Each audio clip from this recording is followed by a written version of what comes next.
Much. ஒரு வித்தியாசமான situation சொல்றேன். எனக்கு ஒரு பல்ல கூட நானே டைரக்டர் நினைச்சுக்கிறேன். நான் வந்து இளையராஜாவோட ஒரு இன்டர்வியூக்காக நான் 3:30 மணிக்கு வர சொன்னாரு. நான் லேட்டா 4 மணிக்கு வந்துட்டேன். 4 மணிக்கு வந்தது, என்னடா நான் பிஸியா இருக்கிறேன்னு தெரியுமில்ல, நான் கரெக்டா டைமுக்கு வர்றேன்னு தெரியும் உனக்கு, நீ லேட்டா வந்தாச்சுன்னா எனக்கு அடுத்த மியூசிக் இதுக்கு போறதுக்கு லேட் ஆகும் இல்லையா? இல்ல ராஜா கொஞ்சம் தப்பாயிடுச்சு, எப்படியாவது பண்ணிக்கணும், இன்னைக்கு முடியாதப்ப நாளைக்கு தான் வரேன்னு சொன்னாரு. சரி, பேசிக்கலா ஒரு மியூசிஷியனா இருக்கிறதுனால இங்க இருந்து நான் கார்ல ஏறி இன்னைக்கு வேஸ்ட் ஆயிடுச்சு, ராஜா கிட்ட நம்ம கொடுத்த டைம் யூஸ் பண்ணிக்க முடியலன்னு ஒரு வருத்தத்துல பாடிக்கிட்டே போறேன்டா. அந்த சிச்சுவேஷன் கூட நான் போனா போகட்டும் போடான்னு சொல்லலடா. நானு திருப்பி நாளைக்கு நான் அர்லியா வரணுமே, இந்த நாள் கை விட்டுட்டோமே, அவன் கொடுத்ததே ரொம்ப இதான விஷயமாச்சேன்னு சொல்லி அதனால ஒரு டியூன் கொடுத்தா நான் பாடிக்கிட்டே போறேன். இப்போ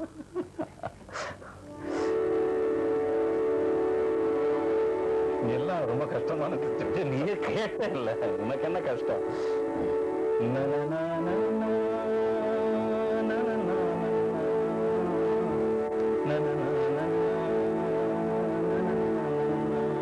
என் ராசாவே லேட் ஆயிடுச்சு, என்ன மன்னிச்சுடு.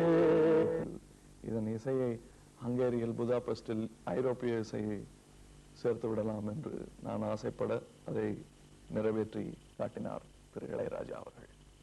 இந்த படத்தில் வந்து ரசிகர்களுக்கு வந்து ஒரு பெரிய விருந்தாக இருக்கும். இந்த படத்தினுடைய இசை வந்து இந்திய திரை இசை உலக வரலாற்றில், இந்திய திரை இசை உலக வரலாற்றில் இது ஒரு புதிய தொடக்கம். அதை யாரும் மாற்ற முடியாது. இந்த தொடக்கத்துக்கு அப்புறம் நீங்க வேணா மற்ற ஆட்கள் வந்து நாங்களும் சிம்பனி ஆர்கெஸ்ட்ரா வச்சு ரெக்கார்ட் பண்றோம்னு ரெக்கார்ட் பண்ணலாம். ஆனா இது தொடக்கம். இது போல எதுவும் வரப்போறது கிடையாது. அங்க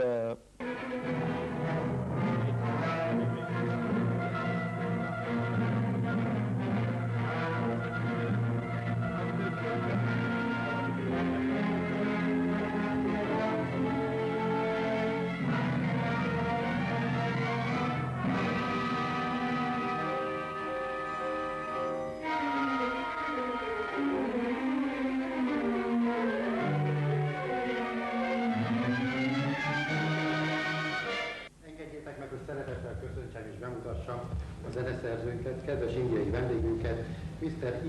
Ilyaraja urat.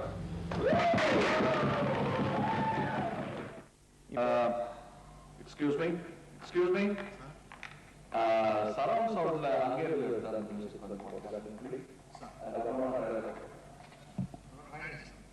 Thank you.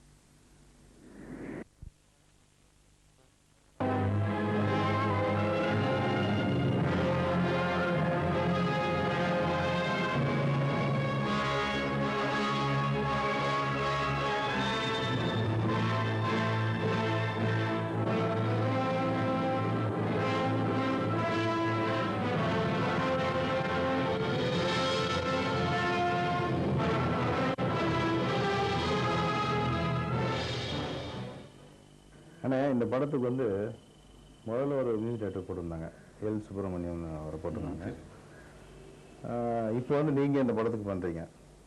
இதில் வந்து நீங்கள் ரீரிகார்டிங் மட்டும் பண்ணுறீங்களா இல்லை சாங்ஸும் பண்ணுறீங்களா? ஏன்னா சாங்ஸ் அவர் பண்ணி ரெக்கார்ட் பண்ணாதான் கேள்விப்பட்டோம். ஸோ இப்போ நீங்கள் என்ன பண்ண போகிறீங்க? இந்த பண்ணியாச்சு. எல் சுப்பிரமணியம் என்னுடைய நண்பர் தான், நல்ல நண்பர். சின்ன வயதுலேருந்து எல்லாருக்கும் பழக்கம். என்னுடைய ரெக்கார்டிங்ஸ் கூட வாட்சிருக்காரு.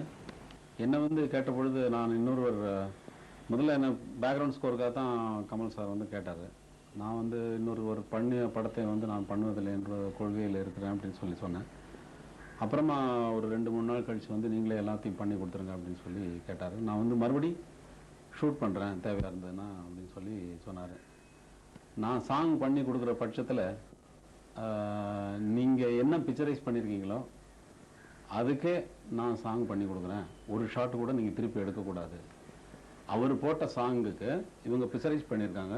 அந்த பிக்சரைசேஷனுக்கு நான் வந்து சாங் போட்டு தரேன். ஒரு விஷயம் டப்பிங் மாதிரியான டப்பிங்கிறது வேற. டப்பிங்கில் வந்து உனக்கு வந்து லிப் சிங்க் மட்டும்தான் வரும். சரிங்க. இதில் கம்ப்ளீட் வந்து ஏதோ ஒரு ரிதத்தை ஃபாலோ பண்ணி மியூசிக் டைரக்டர் போட்டிருக்காரு. அந்த ரிதத்துக்கு வேர்ட்ஸு அவங்க லிப் மூமெண்ட் கொடுத்துருக்காங்க, டான்ஸ் மூமெண்ட் இருக்கு.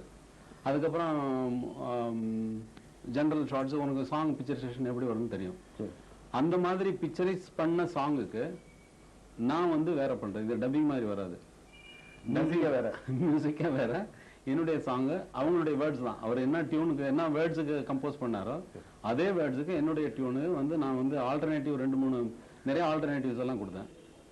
அப்புறம் வந்து அதில் இது பண்ண முடியுமான்னு முதல்ல ஒரு சந்தேகம் வந்தது அவருக்கு. அப்புறம் வந்து இல்லை நான் பண்ணுறேன் அப்படின்னு சொன்ன உடனே மேலே நம்பிக்கை வச்சுட்டு பண்ணாரு. அதனால தான் இது வந்து இதுவரைக்கும் நடக்காத, திரையுலகத்தில் நடக்காத ஒரு விஷயம் என்னன்னா அது ஒன்று நடந்திருக்குது. ஏன்னா இன்னொருத்தர் பண்ண சாங்குக்கு நம்ம வேற சாங் பண்ணுறது, அது வந்து அப்பீலிங்காக இருக்கிறது. அவங்கள வந்து நம்ம இதுக்கு முன்னாடி கம்போஸ் பண்ணவங்கள இப்போ குறை சொல்கிற அர்த்தம் இல்லை. ஒவ்வொருவருக்கும் தெரிஞ்ச அளவுக்கு அவங்க பண்ணுறாங்க. அதுக்கு என்ன பண்ண முடியும் என்று பார்க்கும்பொழுது தான் இந்த மாதிரி ஒரு புதிய நிகழ்ச்சிகள் ஏதாவது நடக்குது. இப்போ அதுக்கு ரீ ரெக்கார்டிங் வந்து ஹங்கேரி போயிட்டு வந்திருக்கீங்க. இங்கே ஒரு எந்த ஒரு பிட்டுமே வாசிக்கல, ஃபுல்லாகவே ஹங்கேரியில் பண்ணீங்களா? ஃபுல்லாக எந்த ஒரு எவ்வளோ ஒரு லெங்க்த்துன்னு அது அந்த மியூசிக்கு? அங்கே ரெக்கார்ட் பண்ண மியூசிக்கினுடைய லெங்க் வந்து ஒரு 1 hour 30 minutes வரைக்கும் வரும்னு நினைக்கிறேன். சரிங்க.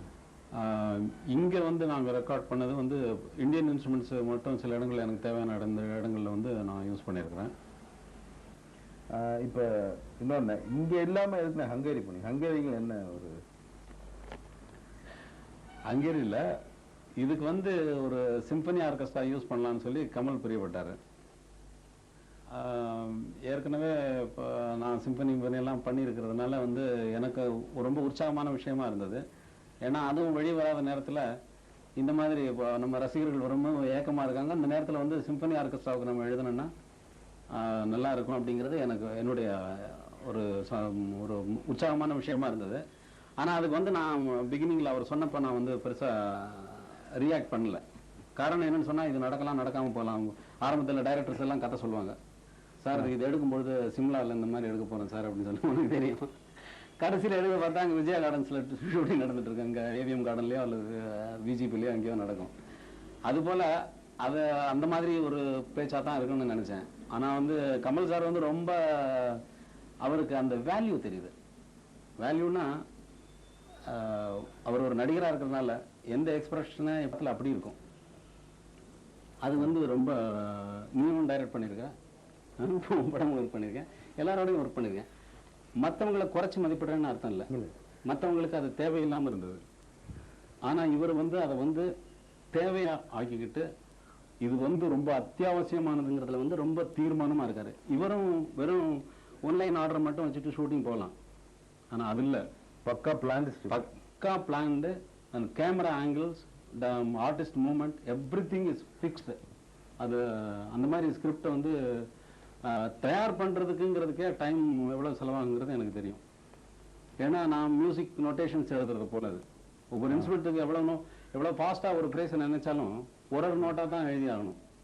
எவ்வளவு தூரத்தை நம்ம கடந்தாலும் ஒரு சின்ன சின்ன ஸ்டெப்பாக தான் எடுத்து வச்சு நடந்து போக முடியும். அதுபோல் இந்த ஸ்கிரிப்டை வந்து இவ்வளவு பிரமாதமாக பிளான் பண்ணுறதுனால அவருக்கு வந்து அந்த வேல்யூ தெரியுது. ஒரு சுரம்னா என்ன, அந்த சுரத்துக்கு என்ன வேல்யூ கொடுத்தா இந்த சுரம் எப்படியெல்லாம் மாறுது அப்படிங்கிறதெல்லாம் அந்த நுணுக்கங்கள்லாம் தெரிஞ்சதுனால தான் வந்து நம்ம சிம்பனி ஆர்கெஸ்ட்ரா எடுக்கலாம் அப்படின்னு சொல்லி அவர் முடிவு பண்ணார். அதில் வந்து ரொம்ப தீர்மானமாக இருந்தார். அவர் ரொம்ப தீர்மானமாக ஆனதுக்கு அப்புறம் தான் வந்து சரி நான் வந்து நாளைக்கு இருந்து நான் கம்போஸ் பண்ண போகிறேன் ரீ ரெக்கார்டிங்க்கு, எனக்கு வேண்டிய வசதிகள் பண்ணி கொடுங்க அப்படின்னு சொன்னோன்னே அப்புறம் அதுக்கெல்லாம் பண்ணாங்க. 10 daysல வந்து என்டையர் பிக்சருக்கு வந்து background score with full score for symphony orchestra எழுதி முடிச்சாச்சு.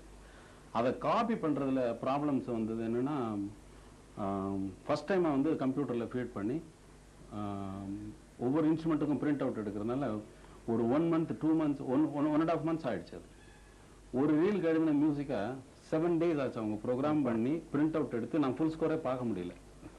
என் கையில் இருக்கிற ஃபுல் ஸ்கோர் தான் நான் பார்க்க முடியுதே தவிர, என் கையால் எழுதின ஃபுல் ஸ்கோர் தான் நான் பார்க்க முடியுதே தவிர, பிரிண்ட் அவுட்டில் என்னென்ன மிஸ்டேக்ஸ் வருது, என்னென்ன கரெக்ட் பண்ணணும் அப்படிங்கிறத வந்து நான் பார்க்க முடியல. அதுக்கப்புறம் இந்த இடைஞ்சல்களோட அதுக்கப்புறம் ஹங்கேரியிலேருந்து அந்த கண்டக்டர் வந்தார். அந்த கண்டக்டர் வந்து ரொம்ப நாலேஜபிள் கண்டக்டர். அவர் வந்து என்னென்னா அங்கே இருக்கிற 2 ஆர்கெஸ்ட்ராவுக்கு அவர் conductor. And Hungarian Budapest symphony orchestra, அது பக்கத்தில் இன்னொரு ஊர் இருக்குது, அந்த ஊரில் இருக்கக்கூடிய ஒரு ஃபிலமானிக் ஆர்கெஸ்ட்ராவுக்கும் அவர் கண்டக்டர். அவர் பாஸ் மாதிரி அந்த இதுக்கு அவர் கண்டக்ட் பண்ணுற மியூசிக்கெல்லாம் பீத்தோவன், பாக், சைகாஸ்கி, இந்த மாதிரி பிராம்ஸ், இந்த மாதிரி பெரிய பெரிய கிளாசிக்கல் கம்போசர்ஸினுடைய பெரிய கம்போசர்ஸினுடைய பீசஸ் எல்லாம் வந்து இந்த ஆர்கெஸ்ட்ராவை வந்து கண்டக்ட் பண்ணக்கூடிய ஆள். ஒவ்வொரு கண்ட்ரியும் ஆல் ஓவர் த வேர்ல்டு அவர் வந்து ப்ரோக்ராம் பண்ணியிருக்காரு இந்த ஆர்கெஸ்ட்ரா வச்சு. அந்த வேரியஸ் ஆர்கெஸ்ட்ரா வேற ஊரில் போய் கூட அந்த ஆர்கெஸ்ட்ரா கூட கண்டக்ட் பண்ணுறாரு. அவரை வந்து நாங்கள் இந்த இதுக்கு வந்து செலக்ட் பண்ணோம். செலக்ட் பண்ணி அவரை வந்து என்னை வந்து சந்திக்கும் பொழுது என்னுடைய ஸ்கோரெல்லாம் பார்த்துட்டு, அது நான் சொன்னால் நானே சொல்கிற மாதிரி இருக்கேன், ஆனால் ஜனங்களுக்கு தெரியாது இல்லையா, அதனால் சொல்லி ஆக வேண்டியிருக்கு. அந்த கண்டக்டர் வந்து ரொம்ப நாலேஜபிள் கண்டக்டர்.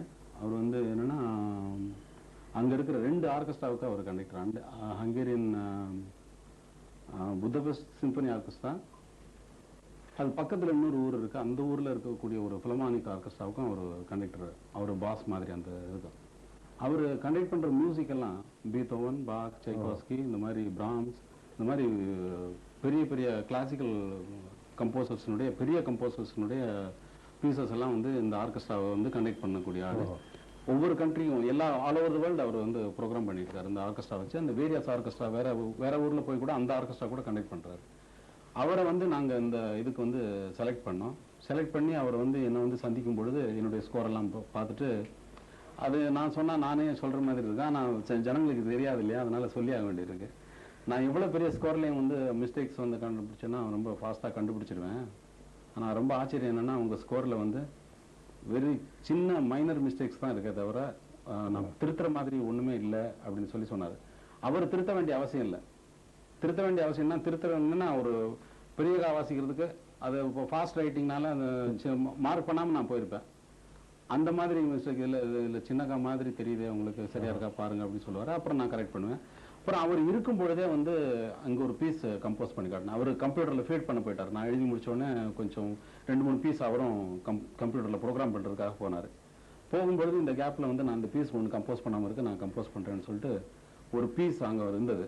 அவர் அங்கே கம்போஸ் பண்ணி அவர் ஃபீட் பண்ணுறதுக்குள்ளே இங்கே இந்த ஃபுல் ஸ்கோர் இங்கே ரெடி பண்ணி அவர் கையில் கொடுத்தோடனே அவர் அந்த மியூசிக்கை பார்த்துட்டு இது ரொம்ப ஒண்டர்ஃபுல்லாக இருக்குது, இப்போ ஸ்கோரில் பார்க்கும் பொழுதே எனக்கு சவுண்டு கேட்குது அப்படின்னு சொல்லி ரொம்ப அப்ரிஷியேட் பண்ணார்.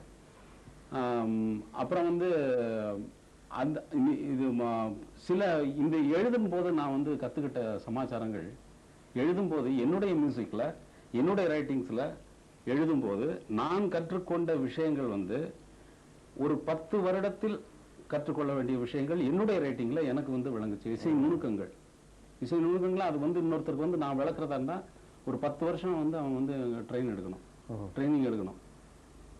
அதுபோல இசை நுணுக்கங்கள் வந்து என்னுடைய ரைட்டிங்கில் எனக்கே புரிஞ்ச விஷயங்கள் வந்து இந்த மாதிரி எழுதும்போது தான். ஏன்னா இந்த மாதிரி ஆர்கெஸ்ட்ராவுக்கு வந்து நம்ம ஃபிலிமில் நம்ம எழுதுறதில்ல ஒவ்வொரு இன்ஸ்ட்ருமெண்ட்டும். ஆனால் அவங்க வாய்ச்சது இருக்க அது வந்து ரசிகர்களுக்கெல்லாம் பயங்கர விருந்தாக இருக்கும்.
எல்லாரும் வந்து வீட்டில் கம்ப்யூட்டர் வாங்கி வச்சுட்டு ப்ரோக்ராம் பண்ணுறாங்க, கம்போஸ் பண்ணுறாங்க, மியூசிக் பண்ணுறாங்க. தப் தப் தப் தப் தானா தானே தானா தானா தானே தானானா பாட்டாயிடுது.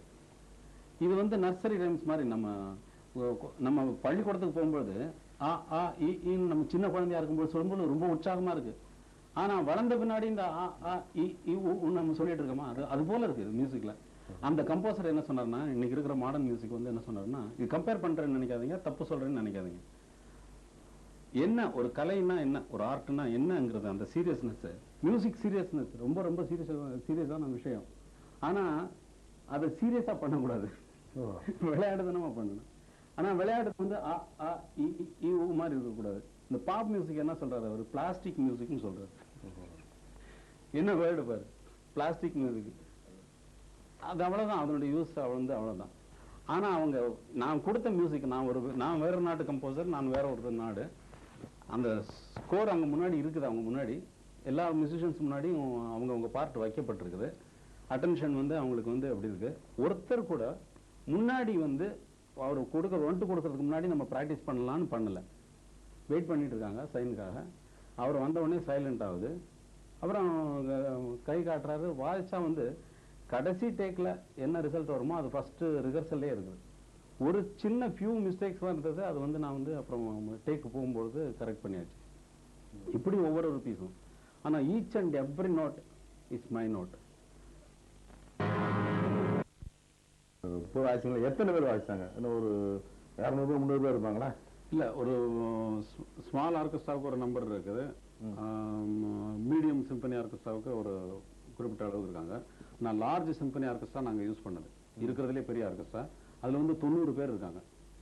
90 மியூசிஷியன்ஸ் வந்து இந்த இசையில வந்து வாசிச்சிருக்காங்க. இப்போ லேட்டஸ்டா வந்ததுல பாத்தீங்கன்னா கம்ப்யூட்டர் இது பண்றீங்கல்ல, அது வந்து எவ்வளவு பேர் வேணா வாசிக்கிற மாதிரி கொண்டாடலாமாமே. அப்போ அதை விட்டுட்டு அங்க போய் 90 பேருக்காக நம்ம அங்க போகணுமா? கொண்டு வரலாம். அதுல என்ன வித்தியாசம் இருக்குன்னா, இப்போ கடையில வந்து ஃபாஸ்ட் ஃபுட் எல்லாம் கிடைக்குது. அந்த சாப்பாடு வந்து நீ போய் வாங்கி சாப்பிட்றேன்னா, அந்த சாப்பாடு வந்து உனக்காக தயார் பண்ணப்பட்டதில்லை, அது வேற எவனோ பண்ணது. ஆனா உன் தாய் உனக்காக அன்போட கொடுக்குறா பாரு, சமைச்சு கொடுக்குறா பாரு, அதனுடைய வேல்யூ வந்து அதுக்கு வராது. இப்போ இந்த 1000 பேர் இப்போ வயலன்ஸ் வாசிக்கிற எஃபெக்டா கம்ப்யூட்டர்ல கிரியேட் பண்ணாலும் அது மிஷின் தான். நீ என்னதான் கொண்டு வந்தாலும் அது மிஷின் தான். ஆனா ஆர்கெஸ்ட்ராங்கிறது வந்து ஒவ்வொருத்தனும் ஒவ்வொரு சுரமும் உயிரோட கலந்து அப்படி அவன் வந்து வாசிச்சு அப்படி கொடுக்கும் பொழுது, நமக்காக பிரத்யேகமா தயார் பண்ணி கொடுக்கப்பட்ட நம்முடைய தாயார் கொடுக்கிற உணவை போல சிறப்பானது அது. ஆனா அதுல உயிர் இருக்கா இல்லையாங்கிறது கம்போசருடைய சமாச்சாரம். அதுல உயிர் எப்படி கலக்குதுன்னா, தாய் தன்னுடைய மகனுக்காக சமைக்கும் பொழுது அதுல அந்த பிரியத்தை வைக்கிறா பாத்தியா, அதுல அந்த உயிர் கலக்குது. அதே போல இந்த படத்துக்காக, ஹேராமுக்காக நான் பண்ணும்பொழுது இந்த படம் வந்து இப்படிப்பட்ட படம் அப்படிங்கிற ஒரு எனக்கு அந்த படத்தை பார்த்து எனக்குள் ஏற்பட்ட உணர்வுகள் நோட்ஸா வெளிவருது. இதுக்காக நான் தயார் பண்ணப்பட்ட இசையை தவிர இன்னொரு படத்திற்காகவோ அல்லது இன்னொரு சாம்பிளுக்காகவோ நான் வந்து அங்க சிப்ஸ் போட்டு அனுப்புற போல கம்ப்யூட்டர்ல பண்ண மியூசிக் இல்லை இது. இப்போ நான் எப்படி புரிஞ்சுக்கிட்டு, இப்போ நீங்க தமிழ்நாட்டுக்கு இங்க வந்து போனீங்க, உங்களோட இதை வந்து எப்படி புரிஞ்சு அவங்க ஃபீலிங்ஸ் எதா இருந்தாலும் எப்படி அவங்க அந்த வெஸ்டர்ன் நோட்டேஷன்ஸ்ல வந்து அந்த இது இருக்கு, நமக்கு பரிமாணம் இருக்கு. நம்ம மியூசிக்ல வந்து அது கிடையாதுன்னா நம்ம வந்து மனோதர்மமா இருக்குது. அவங்களுக்கு எந்த நேரத்துல சாஃப்டா பாடுவாங்க, எந்த நேரத்துல பிரைட்டா பாடுவாங்க, எந்த நேரத்துல வந்து ரொம்ப ஃபுல் வால்யூம் கொடுத்து பாடுவாங்க அப்படிங்கிறது வந்து தெரியாது நமக்கு. ஏன்னா அவங்களுடைய மனப்போக்கை பொறுத்து போறது. ஆனா இந்த மியூசிக் எழுதுற போல 90 பேர் கலந்து வாசிக்கிறதுனால நீங்க எங்க சாஃப்டா வாசி, நீங்க கொஞ்சம் வால்யூம் வேணும் அப்படிங்கிறது ஒரு இன்ஜினியர் பண்ண வேண்டிய வேலை, சவுண்ட் இன்ஜினியர் பண்ண வேண்டிய வேலை. இந்த இன்ஸ்ட்ருமெண்ட் இங்க சாஃப்டா வரணும், இந்த இன்ஸ்ட்ருமெண்ட் கொஞ்சம் சத்தமா வரணும், இந்த இன்ஸ்ட்ருமெண்ட் வந்து மீடியமா சவுண்ட் பண்ணணும் அப்படிங்கறத வந்து ஒரு இன்ஜினியர் பிளான் பண்றது போல மியூசிக் எழுதும் பொழுதே அது வந்து பிளான் பண்ணப்பட்டிருக்கு. இந்த ஃப்ளூட் வந்து இந்த இடத்துல இவ்வளவுதான் வால்யூம் இருக்கணும் அப்படிங்கிறதுக்கு சங்கீத குறிகள் இருக்குது. அதுக்கு வந்து வெஸ்டர்ன் நோட்டேஷன்ஸ் வந்து dimensions and expressions and dynamics அப்படின்னு சொல்லி இது இருக்கு. அதுக்கு வந்து மியூசிக்கல் டேர்ம்ஸ் எல்லாம் வந்து இட்டாலியில் தான் இருக்கு. ஆனா இதுல இன்னொரு பெரிய ஆச்சரியமான சமாச்சாரம் என்னன்னா, இந்த டைமென்ஷன்ஸ் எல்லாம் மார்க் பண்ணாலும் அவங்களுடைய மெக்கானிக்கலா வந்து அவர் பெர்ஃபார்ம் பண்ணல. அதுதான் பியூட்டி. இப்போ நமக்கும் அவங்களுக்கு இருக்கிற வித்தியாசம் என்னன்னா, அந்த ஒரு நோட்டை பார்த்த உடனே அந்த ஒரு நோட்ல என்ன ஃபீல் இருக்குது அப்படின்னு சொல்லிட்டு இவன் ஃபீல் பண்ணி அதை கொண்டு வந்து அப்படி சேர்த்து கொடுக்கும் பொழுது வந்து அது நம்ம வந்து ரொம்ப பிரமாதமா இருக்கு. எவ்வளவுதான் அந்த வார்த்தைகள் இருந்தாலும் இன்னொரு பெரிய விஷயம் அவங்ககிட்ட நான் அப்ரிஷியேட் பண்ண எனக்கு வந்து கண் கலங்கின விஷயம் என்னன்னா, ஒரு வார்த்தை கூட பக்கத்து நாடாக இருக்கக்கூடிய ஜெர்மன் வார்த்தையோ பக்கத்து நாடாக இருக்கக்கூடிய இட்டாலியன் வார்த்தையோ அவங்க யூஸ் பண்ணவே இல்லை. எல்லாம் ஹங்கேரி அவங்க பேசக்கூடிய மொழியை தான் பேசுறாங்க, தாய்மொழி. இப்ப நான் பேசுனதுல எவ்வளவு இங்கிலீஷ் தப்பா பேசியிருக்கிறேன். அந்த வார்த்தைகள் கூட இப்ப நான் இங்க மியூசிக் கரெக்ட் பண்ணும்பொழுது கூட வயலின் கொஞ்சம் இதா இருக்கு, அந்த ஃப்ரேஸ் கொஞ்சம் சரியா இல்லை, கொஞ்சம் பார்த்துக்க, கொஞ்சம் சாஃப்டா இருக்கலாமோ அப்படின்னு சொல்லிட்டு பேசும்பொழுது ஒரு 4-5 இங்கிலீஷ் வார்த்தைகள் வந்து ஆங்கில வார்த்தைகள் வந்து கலந்துருது. ஆனா மியூசிக்கினுடைய சங்கேத குறிகள் எல்லாமே வார்த்தைகள் எல்லாம் இட்டாலியில இருக்கு. அந்த இட்டாலியன் வார்த்தை கூட இப்போ இந்த இசை வந்து மிகவும் அதாவது நம்ம வார்த்தையில சொல்றதா இருந்தா காலப்பிரமாணம் சொல்லுவாங்க. டெம்போவுக்கு என்ன ஃபாஸ்டா வாசிக்கிறதா ஸ்லோவா வாசிக்கிறதா, காலப்பிரமாணம்னா அவனுக்கு தெரியாது, ஃபாஸ்ட் ஸ்லோன்னா தெரிஞ்சிடும். ஆமா, டெம்போன்னா இந்த டெம்போ இல்லை, டெம்போன்னா காலப்பிரமாணம் தான். அந்த காலப்பிரமாணத்துல வந்து என்ன காலப்பிரமாணத்துல வாசிக்கிறதுங்கிறது மெதுவானா நமக்கு வந்து வால்யத்தை குறிக்கிறது, சப்தத்தை குறிக்குது. ஸ்லோவானா வந்து எப்படி டிரான்ஸ்லேட் பண்றது தமிழ்ல, அதுக்கு வேற வார்த்தைகள்லாம் கண்டுபிடிக்கணும். கொஞ்சம் மெதுவா போங்க அப்படின்னா மெதுவாங்கிறது அவர் நான் உட்கார்ந்து எங்க போறேன்னு கேட்கலாம். அதனால அண்டாண்டேன்னு சொல்லுவாங்க இட்டலியில வந்து மெதுவா வாசிக்கணும், ரொம்ப வால்யத்தை வந்து குறைச்சு, அதாவது காலப்பிரமாணத்தை குறைச்சு ஸ்லோவா போறதுக்கு. தக்க திம்மி தக்க திமிங்கிறத தக்க திம்மி தக்க திம்மி தக்க திம்மி தக்க திமிங்கிறத இந்த காலப்பிரமாணம் ஸ்லோவா வாசிக்கிறதுக்காக அது அண்டாண்டேன்னு சொல்லுவாங்க. அந்த அண்டாண்டேங்கிற வார்த்தையை கூட வந்து அவன் யூஸ் பண்ணுவான். வயலின்ங்கிற வார்த்தையை அவன் யூஸ் பண்ணல. இதுக்கு மேல என்ன சொல்றது? நம்ம தமிழ் பேசுறோம், அப்புறம் வந்து சான்ஸ்கிரிட் தான் உயர்ந்ததுன்னு சொல்றோம். இந்த சான்ஸ்கிரிட் தான் உயர்ந்ததுனாலும் தமிழ்ல நம்ம பேசும்பொழுது எவ்வளவு ஆங்கில வார்த்தைகள் கலக்குது, எவ்வளவு சான்ஸ்கிரிட் வடமொழி கலக்குது. நமக்கு பக்கத்துல இருக்க வடக்கு, இந்த வடமொழியெல்லாம் நம்ம தமிழ வந்து கலந்துருக்குது. கலந்திருந்தாலும் இந்த பக்கத்துல இருக்கிற நாட்டினுடைய லாங்குவேஜ் மொழி கூட வந்து அவனை வந்து பாதிக்கலங்கிறேன். அவன் சுத்தமா கிளீனா ஹங்கேரியில பேசுறான். கடைசி வரைக்கும் அவன் நான் வந்து ஒரு வார்த்தை கூட சவுண்ட் இன்ஜினியர் கூட ஒரு வார்த்தை கூட நான் வந்து அவன் இங்கிலீஷ் பேசி நான் கேட்கவே இல்லை, கேட்கல. அது வந்து எனக்கு ரொம்ப வந்து கண்ணீரை வரவழைச்சிருச்சு. நான் இங்க நம்ம நாட்டுல இந்தியாவில் வந்து இதுக்கு காரணம் என்னன்னு சொல்றது, இது அரசியல் காரணம்னு சொல்றதா இல்லை வந்து இது வேற என்னன்னு சொல்றது, நம்மளுடைய மனப்பான்மைகளை பத்தி தான் சொல்ல வேண்டியது இருக்கு. டிவியில எல்லாம் பார்த்தாலும் சன் டிவி ஆகட்டும் வேற எந்த டிவி ஆகட்டும் இதை நீங்க தப்பாம போடணும். சன் டிவின்னு சொல்றதுனால அதுக்கு கட் பண்ணக்கூடாது. என்ன சன் டிவி ஆகட்டும் எவ்வளவு ஆங்கிலத்தினுடைய தாக்கம் இருக்கு பாருங்க. ஒரு சேஞ்சாக ஒரு மியூசிக் போடுறீங்கன்னா கூட அந்த வெஸ்டர்ன் பேட்டர்னை தான் நீங்க இது பண்ணி போடுறீங்களே தவிர நம்ம தமிழ் இசை இருக்கட்டும் அப்படின்னு சொல்லிட்டு தமிழ் இசையோ கர்நாடக இசையோ வேற நம்மளுடைய வாத்திய கருவிகள் இருக்கட்டும்னு சொல்லி நீங்க போடுறதே இல்லை, இதுல கவனம் செலுத்துறது இல்லை. இந்த மாதிரி சின்ன விஷயங்கள்லாம் சேர போய் தான் வந்து மொத்தமா வந்து நம்மளுடைய கலாச்சாரமே வந்து மறக்கப்படக்கூடிய ஒரு சூழ்நிலை இருக்கு. இன்னைக்கு பாம்பேல வந்து ஓப்பரா ஹால் கட்டியிருக்காங்க, டாடா குரூப் வந்து ஒரு ஓப்பரா ஹால் கட்டியிருக்காங்க. இதுல வந்து யாரை வச்சு நீங்க பெர்ஃபார்ம் பண்ண போறீங்க? மறுபடியும் வெளிநாட்டுக்காரங்களை கூப்பிட்டு வச்சு தான் பெர்ஃபார்ம் பண்ண போறீங்க. ஒரு சிம்பனி ஆர்கெஸ்ட்ரா இல்லைங்க. ஒரு டிஸ்ட்ரிக்ட் வந்து ஒரு டிஸ்ட்ரிக்ட் வந்து ஒரு மாவட்டத்திற்கு வந்து ஒரு சிம்பனி ஆர்கெஸ்ட்ரா இருக்காங்க. ஒரு மாவட்டத்திற்கு ஹங்கேரிங்கிற அந்த புதபெஸ்ட்ங்கிற டவுன்ல மட்டும் அந்த நகரத்துல மட்டும் 8 சிம்பனி ஆர்கெஸ்ட்ரா இருக்கு. 8ல வந்து நாங்க பெஸ்ட் சிம்பனி ஆர்கெஸ்ட்ரா செலக்ட் பண்ணி அதுக்கு தலைமையா இருக்கக்கூடிய சிம்பனி ஆர்கெஸ்ட்ரா செலக்ட் பண்ணி இந்த படத்துக்கு வாசிக்க வச்சிருக்கோம். ஆனா நம்ம இந்தியான்னு சொல்லக்கூடிய இப்போ தமிழ்நாடுன்னு எடுத்துட்டாச்சுன்னா எத்தனை மாவட்டங்கள் இருக்கு? 14-15 மாவட்டங்கள் இருக்கும். இந்த 14 மாவட்டத்துக்கு ஒரு சிம்பனி ஆர்கெஸ்ட்ரா வேண்டாம். ஒரு தலைமை நகரத்துக்காவது ஒரு ஆர்கெஸ்ட்ரா வேணாமா? நம்மளுடைய கலாச்சாரம் தெரிய வேண்டாமா ஜனங்களுக்கு? அப்படிங்கிறதுல வந்து எனக்கு ரொம்ப ஆரம்பமா இருந்துச்சு. இது யார்கிட்ட நான் போய் சொல்றது? வெள்ளி விழா ஆண்டு கொண்டாடின சுதந்திரம் கிடைச்சு இதுல வந்து நம்ம ஆட்களை வந்து கூப்பிட்டு வச்சு இந்த மாதிரி ஒரு ஆர்கெஸ்ட்ரா வச்சு இந்த மாதிரி இருக்கக்கூடிய ஆட்களை எழுத வச்சு மியூசிக் எழுத வச்சு அதை பெர்ஃபார்ம் பண்ண வைப்போம் அப்படிங்கிற சிந்தனை யாருக்கு இருக்கு? இவங்களே நாங்கெல்லாம் எதுக்கு இருக்கோம்? வேஸ்டா தானே இருக்கும். கமல் எதுக்கு இருக்காரு? வேஸ்டா இருக்காரு. சினிமா அவர் ஒரு படம் பண்ண வேண்டியது, அதோட முடிஞ்சிட வேண்டியது. நான் எதுக்கு இருக்க வேண்டியது? சினிமாவுக்கு மியூசிக் எழுது. ஏன்னா சினிமா மியூசிக் டைரக்டர். ஏன்னா இந்த மாதிரி எல்லாம் எழுத தெரியாது, கிளாசிக்கல் எழுத தெரியாது, எல்லாம் பண்ண தெரியாது. இந்த அரசாங்கத்திற்கோ மக்களுக்கோ உபயோகப்படக்கூடாது கலைஞர்கள்லாம். அது அந்த வார் ஃபீல்டு, இந்த கார்கில் நிதி, அதுக்கு மட்டும் அந்த கலைஞர்கள் தேவை. அந்த ஓட்டு சேகரிக்கிற நேரத்தில் வந்து கலைஞர்கள் தேவையா இருக்கு. இந்த மாதிரி நம்மளுடைய மனப்பான்மை இந்த மாதிரி இருக்கிறதுனால தான் வந்து நம்ம நாடு வந்து இவ்வளவு பின்தங்கி இருக்கா.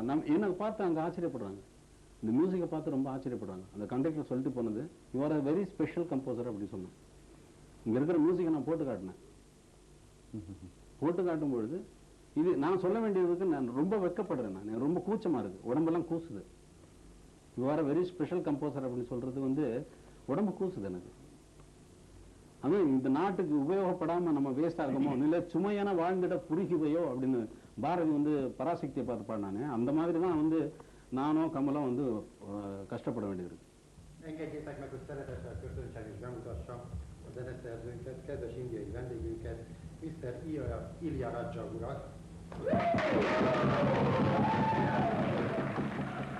எது எப்படி இருந்தாலும் இந்த படத்தில் வந்து ரசிகர்களுக்கு வந்து ஒரு பெரிய விருந்தாக இருக்கும். இந்த படத்தினுடைய இசை வந்து இந்திய திரைப்பட திரை இசை உலக வரலாற்றில், இந்திய திரைப்பட திரை இசை உலக வரலாற்றில் இது ஒரு புதிய தொடக்கம். அதை யாரும் மாற்ற முடியாது. இந்த தொடக்கத்துக்கு அப்புறம் நீங்க வேணா மற்ற ஆட்கள் வந்து நாங்களும் சிம்பனி ஆர்கெஸ்ட்ரா வச்சு ரெக்கார்ட் பண்றோம்னு ரெக்கார்ட் பண்ணலாம். ஆனா இது தொடக்கம்.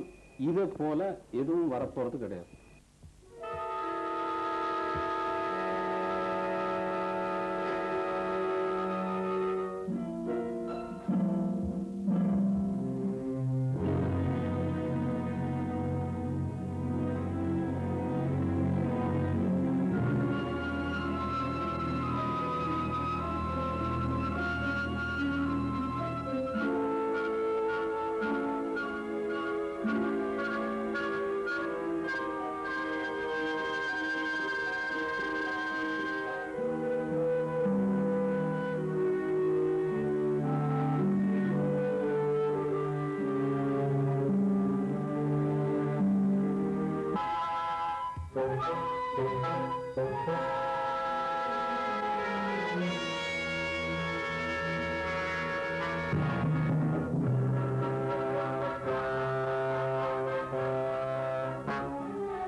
இந்த படம் பார்த்தீங்களா, எத்தனை படங்கள் பார்த்துருக்கீங்க, இந்த படத்தை பற்றி உங்களோட ஒப்பீனியன் என்ன?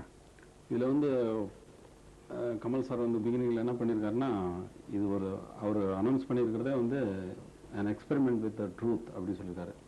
என்னை பொறுத்தளவில் a true imagination which is going to be a truth அப்படின்னு தான் நான் சொல்லுவேன். ஏன்னா இவர் கதையில் ஆரம்பத்தில் வந்து கதாநாயகனை அறிமுகப்படுத்தும் பொழுது அவன் மோகன் சோதராவை வந்து தோண்டிட்டு இருக்கான். நடந்த உண்மைகளை வந்து தோண்டி பார்க்கறதுக்கு அது ரெலவெண்ட்டாக வந்து அவர் போட்டிருக்காரு. நடந்த உண்மைகளை இந்தியாவில் வந்து காந்தி பின்னணியில் 1900 அது விடுதலை ஆகக்கூடிய அந்த நேரத்தில் வந்து இந்தியா எப்படி இருந்தது, அந்த சம்பவங்களை வந்து ஒரு தோண்டி பார்க்கக்கூடிய ஒரு மோகன் சோதராவில் வந்து தோண்டி பார்த்தா எலும்பு கூடுகள் கிடைக்கும், நவரத்னங்கள் கிடைக்கும், அதில் செல்வங்கள் எது இருந்தாலும் அது கிடைக்கும். இவர் தோண்டி பார்த்ததில் இந்த கதையை பொறுத்தளவில் நான் வந்து ஒரு செல்வம்னு தான் நான் சொல்லுவேன். அதே போல் என்னை கூப்பிட்டு எனக்கு இந்த சிம்பனி ஆர்கெஸ்ட்ரா கொடுத்ததுனால எனக்குள்ள இருக்கிற இசையை தோண்டி பார்க்குறாரு அப்படிங்கிற ஒரு ஒற்றுமையும் இருக்குது. இதில் எனக்குள்ள இருக்கிற இசையை தோண்டி பார்க்குறாரு. அது செல்வமா ஸ்கெலிட்டனா அப்படிங்கிறது நீங்க கேட்க போற இசையை வச்சு நீங்க தீர்மானிக்க வேண்டிய விஷயம். இதுல கதாநாயகன் வந்து மோகன் சோதரா தோண்டி பார்க்கறது போல அதுல எலும்பு கூடுகளும் கிடைக்கலாம், பொக்கிஷமும் கிடைக்கலாம்னு சொன்னேன். அதே போல நமது நாட்டிலையும் ஒவ்வொரு துறைகள்லையும் இது மாதிரி தோண்டல்கள் நிகழ்ந்தால் நிறைய பொக்கிஷங்கள் கிடைக்க வாய்ப்பு இருக்குது. எப்படின்னா பூம்புகார் வந்து கடல் கடியில் போச்சு. அதில் பூம்புகாரை மேலே கொண்டு வரதில்ல நம்ம அரசாங்கத்திற்கு என்ன இது இருக்க முடியும். பட் ஒரு கலாச்சாரம் வந்து எப்படி இருந்தது அப்படிங்கிறத உணர்ந்து கொள்ள முடியுது. அதே போல் துவாரகா, கிருஷ்ண பரமாத்மா வாழ்ந்த துவாரகா வந்து கடல் கடியில் இருக்குது. அதெல்லாம் கொண்டு வர்றதுக்கு மேலே முயற்சிக்கிறாங்களே ஒழிய வந்த பாடம் இல்லை, இதெல்லாம் அப்படி விட்டு போயிருக்குது. ஒவ்வொரு துறைகளிலும் அந்த தோண்டல்கள் நிகழ்ந்தால் வந்து நம்ம எவ்வளவோ பொக்கிஷங்கள் வந்து நமக்கு கிடைக்குங்கிற ஒரு ஆதங்கம் வந்து எனக்கு இருக்குது. மகாபலிபுரத்தில் அந்த கற்கோயில் 7 ரத கற்கோயில்கள் உள்ள கடலுக்குள்ளே இருக்கிறதா மீனவர்கள் சொல்லுவாங்க. ஆர்கியாலஜிக்கல் டிபார்ட்மெண்ட்டில் கூட சொல்கிறாங்க. பட் அதெல்லாம் வந்து எதுக்கு கடல் கடியில் இருக்கணும், வெளியில் கொண்டு வரலாம், இவ்வளவு விஞ்ஞானங்கள் வந்து முன்னேறி இருக்கிற காலத்தில். அதே போல் அதான் தோண்ட தோண்ட தோண்ட தோண்ட உண்மைகள் தெரிவதைப் போல, மனிதன் தன்னை தோண்ட ஞானியாவதைப் போல குமரகுருபரர் சொன்னார், அகந்தை கிழங்கை அகழ்ந்தெடுத்து அப்படி எடுக்க வந்து ஞானி ஆகிறான் மனுஷன். பட் இதில் நமக்கு வந்து நிறைய விஷயங்கள் வந்து ஒரு கலாச்சாரத்துக்கு சம்மந்தப்பட்ட சமாச்சாரங்களாகவும் இருக்கட்டும், பொக்கிஷங்களாகவும் இருக்கலாம். இந்திய அரசாங்கம் வந்து இவங்களுக்கு தோண்டி பார்க்குறவங்களுக்கு ஆர்கியாலஜிக்கல் கொடுக்கும்பொழுது முதல்ல வந்து இந்த பொக்கிஷங்கள் தான் இங்கே இருக்குன்னு பார்க்குங்க, அந்த கண்ணோட்டத்தில் கூட சொல்லலாம். அது கூட நல்லது தானே. நாட்டுக்கு வந்து செல்வங்கள் கிடைச்சா, கிருஷ்ணதேவராயர் காலத்தில் சேர்த்து வச்சிருந்த செல்வங்கள் நமக்கு கிடைச்சா என்ன வேணாம்னு நான் சொல்லிட போகிறோம். அது நல்லது தானே, அதுவும் ஒரு வகை செல்வங்கள் தானே. ஆனால் அதோட சேர்ந்த தகவல்கள் எவ்வளவு கிடைக்குது அப்படிங்கிறது வந்து நமக்கு நாட்டுக்கு வந்து மிகவும் உபயோகரமான விஷயமாக இருக்கும். அதே போல இந்த படமும் ஒரு நாட்டிற்கு வந்து ஒரு உபயோகரமான விஷயமாக இருக்கும் என்பதில் எனக்கு எந்த விதமான சந்தேகமும் இல்லை. இந்த படத்தோட கதை என்ன ஐடியா உங்களோட, என்ன வியூ? நான் ஒரு இசையமைப்பாளன், மியூசிக் பற்றி தான் பேச முடியும். கதை ஆசிரியர்கிட்ட போய் கதையை கேட்டேன்னா பரவாயில்ல. உங்களோட வியூ என்னன்னு கேட்குறேன். நான் புரிஞ்சுக்கிட்ட அளவுக்கு இந்த கதையில் எல்லாரும் பல விதமாக குழப்புறாங்க. அதை போட்டுட்டு அது குழப்பமே இல்லை. ஒரு கதாநாயகன் வந்து வாழ்க்கையில் வந்து தன்னுடைய மனைவியை வந்து ஒரு கலவரத்தில் இழந்ததுனால வந்து கோபமாக இருக்கான். கோபமாக இருக்கக்கூடிய நேரத்தில் வந்து காந்திக்கு எதிர்ப்பான ஒரு சக்திகள் வந்து இவன் அவங்க கையில் மாட்ட வேண்டியதாக இருக்குது. மாட்ட வரும்பொழுது இதுக்கெல்லாம் காரணம் காந்தி தான் சொல்லும்பொழுது அவனை வந்து என்கேஜ் பண்ணுறாங்க. காந்தியை கொல்றதுக்காக வந்து அவனை வந்து நியமிக்கிறாங்க. நியமிக்கப்பட்ட அவன் காந்தியை சந்திக்கின்ற பொழுது நடக்கக்கூடிய சம்பவங்கள் அவன் மனதை மாற்றி அவன் அதனால் வந்து என்ன பண்றான், அவன் நான் முடிவு பண்ணியது வந்து தவறு, காந்தியினுடைய ஆத்மபலத்தையும் பார்த்துட்டு அவர் எவ்வளவு தேவை இந்த நாட்டுக்கு அப்படிங்கிறதையும் உணர்ந்து தன்னுடைய தவறு, இந்த மாதிரி ஒரு மனிதனை வந்து இந்த மாதிரி ஒரு மகானை வந்து நம்ம கொலை பண்ண வந்தது தவறு என்ற அவனுடைய மன மாற்றத்தின் பொழுது அவன் வந்து மன்னிப்பு கேட்க போறான் காந்திட்ட. என்னை மன்னிச்சிருங்க, நான் பண்ண பாவ மன்னிப்புக்கு, நான் பண்ண பாவங்களை வந்து நீங்க மன்னிக்கணும். காந்தி சொல்றாரு, நானும் அந்த மாதிரி நிறைய பாவம் பண்ணியிருக்கேன், நம்ம 2 பேருமே சேர்ந்து பாவம் பண்ணியிருக்கோம், அது 2 பேரும் சேர்ந்து இன்னொரு நாளைக்கு கேட்கலாம், இப்போ எனக்கு டைம் இல்லைன்னு சொல்றாரு. அந்த மாற்றத்தை வந்து கொல்ல போனவங்க வந்து காந்தியை பார்த்துட்டு கொல்ல முடியல அப்படிங்கிறதான் கதையினுடைய சிறப்பே தவிர அது காந்தியினுடைய சிறப்பை ரொம்ப மேலே தூக்குது. ஆத்ம பலத்தை, அவருடைய ஆத்ம பலத்தை கொல்ல வந்த தன்னை உன்ன வந்து ஒரு புலி வந்து அந்த பார்த்துட்டு திகச்சு போய் நின்னா எப்படி இருக்குமோ அந்த ஃபீலிங் வந்து எனக்கு கிரியேட் பண்ணுது. நம்மளை கொல்ல வந்த ஒரு புலி நம்மளை பார்த்த உடனே அது மனசு மாறிச்சுன்னா நம்மகிட்ட இருக்கக்கூடிய ஆத்ம பலம் வந்து அது எவ்வளவு பெருசு அப்படிங்கிறது இருக்கு. அதே போல காந்தியை போல ஒரு ஆளை வந்து சுடப்போன ஒருத்தன் மனசு மாறி மன்னிப்பு கேட்கிற நேரத்தில் அவனுக்கு மன்னிப்பே கிடையாது, மன்னிப்பு கொடுக்கறதுக்கு வேற ஆளே இல்லாம போயிடுறாங்க. மன்னிப்பு கொடுக்கறதுக்கு வேற ஆளே இல்லை, அவனை சிக்ஷிச்சுக்கிற வேண்டியது. அவனுக்கு தண்டனை கொடுத்துட்டு கடைசி காலம் 90 வயசு வரைக்கும் அவன் வாழ்ந்துட்டு வந்து அந்த நினைவிலே இறந்து போறான் அப்படிங்கிற மாதிரி ஒரு கதை அமைப்பா இருக்கு. அதனால காந்தியை பற்றி சிறப்பாக தான் இருக்கே தவிர ஒன்றும் தவறாக இல்லை என்பது என்னுடைய கருத்தாக இருக்கு.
நாடகம் வசந்தம் கண்டதம்மா வாடும் வானிலமே வசந்த கோலங்களை வானும் தேவதைகள் ரசிக்க வந்து கூடிவிட்டார் இந்த நமக்கு